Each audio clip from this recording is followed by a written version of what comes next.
Nous avons ici ce que l'on appelle un manomètre. Un manomètre est un appareil permettant de mesurer la pression à l'intérieur d'une enceinte fermée. Celui-ci mesure la pression de l'air qui est emprisonné à l'intérieur de cette seringue.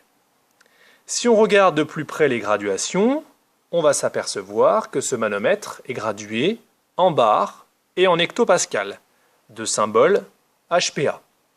Le bar est une unité usuelle de pression, notamment utilisée pour indiquer la pression de l'air à l'intérieur des pneus de voiture ou de vélo. L'hectopascal est un multiple de l'unité officielle de pression, qui est le pascal. Initialement, le piston est immobile.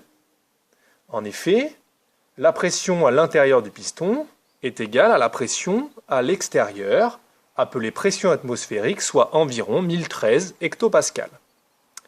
Si maintenant on diminue volontairement le volume de l'air enfermé, on observe que la pression augmente. En réduisant le volume de l'air enfermé, on réduit l'espace entre les molécules d'air. Elles se tassent et les chocs sur les parois deviennent plus nombreux. À l'intérieur du piston, la pression augmente.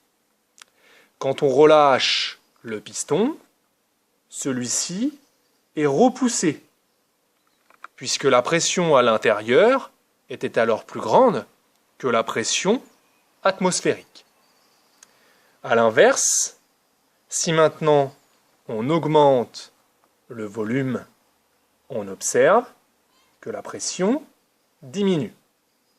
Cette fois, les molécules d'air emprisonnées ont plus de place, les chocs sur les parois seront moins nombreux, la pression diminue.